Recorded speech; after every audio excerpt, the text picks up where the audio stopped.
What's up with it? What's up? Nothing much. Introduce yourself. Let people know who you are. I'm Miss Sayless. Real name Leslie, but they call me Miss Sayless. I'm an artist, St. Louis artist. I did make the Section 8 song. So, yeah. Yeah. You took off with that song too, man. Yeah. You took off with that. hit the internet by storm with viral. Yep, 8 million views. Counting too. Still counting. Yep. Let's talk about, like, was that the first song you released? Yeah. Okay. Mm-hmm. What led you up into that point of producing that song, or putting that song together? Because, like, okay, so I was on Section 8, and every time I get into it with somebody, first thing they be like, bitch, you on Section 8, woo. But, you know, they really be mad for real because they ain't on it, you know, so. I just, one day I was just being silly, and I was riding with my homeboy, and we just made the song because they was doing the robot challenge. So I'm like, I was supposed to get on somebody else's robot challenge, but he was bullshitting, so I was like, I'm finna make my own. Did you freestyle it? You just went from there, or you kind of wrote it? Nah, I wrote it. Gotcha. Yeah. And then, what, BPG, did they shoot that video? Yeah. BGP. BGP, yeah, I'm sorry, yeah. I know he Little did, box. He did a few Sexy Red videos when she first kind of started off. Yeah, he recorded it. Once it started going crazy all over the internet, like, how was it for you once you started hitting the streets and people started knowing you and like, hey, is you a girl that made that song? Well, I didn't even know it went viral. Yeah. Like, until somebody, like, people started inboxing me and tagging me and stuff. And so this guy hit me up like, man, you just went stupid viral. I'm like, what? What is viral? I ain't know what it meant because I never went viral. So he was like, man, you just went viral. You got 200,000 views right now, and it's going to be at 1.5 million this evening. I'm like, okay. So when I went to it, I read the comments. I'm like, wow. And then people start seeing me in Walmart like, that's the lady that made that song. I'm like, what? Yeah. How was that feeling, though? I mean, it felt good to be, you know, noticed for something positive. Gotcha. So, a lot of people got mad about it, but I ain't care.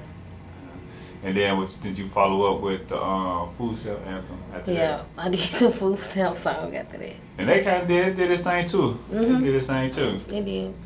And you kind of, like, went on, like, a little trend from there, like, with those type of songs. Yeah, I tried to keep it funny because somebody had put a bug in my ear, was like, you know, you really should, you know, keep it funny because if you keep the audience laughing, then, you know, it'll keep up your image. I'm like, oh, okay, but I don't know. I just went off into something else. I really want to get back into the funny songs, though. Gotcha.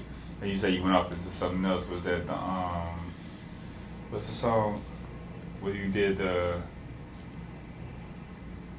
I did, Other Planz. Other Planz, that's yeah. the name. Yeah, Other Planz. Yeah, because I started, like, going through stuff. Like, I was dating somebody, we went through something, and I just wrote a song about it. I put it in my music. Yeah. That was kind of different twist there from, like, the, the second, you say, yeah, he felt it again. I know. But people love it, though. They're like, I like this song. A lot of women relate to it because it's, you know, them jail dudes, they out here, so... A lot of people relate. A lot of women relate to that song. Like, yeah, they come home and then they change up. So. You hold a nigga down. Yeah. Get out. Be on some clown. Clown Azz bitch. Oh my well, God. not there, but that's the song we related to. Yeah, like, that was the second song. Yeah. Yeah, so I be having fun with this music stuff. I really enjoy doing music. Do most of these songs come from, like, inspiration from personal experience or other people's experiences you've been around? Well, I really been doing music since I was younger, for real. So, like, my mama used to do music when I was little, and then, like, I was in a group home. Is that what you mean? Yeah, like, I was in a group. Your own personal experiences. Like, yeah, I was in a group home, so... I used to stay in trouble all the time. And so when I was on lockdown, I used to write songs and stuff. And back then, that's when you could be able to press the button on the radio and record with the cassette tape. With the tape in the bottom. Yeah. I mean, the tissue in the bottom. Yeah. So I was doing that a lot. Yeah. You say you got the inspiration from your mother. Yeah, she was, my mama, she was a rapper. Gotcha. Yeah. Did she have any like success with it, or just kind of Nah. something she did around the hood or something like that? Nah, she just was playing around with it. Yeah. She ain't really take it serious for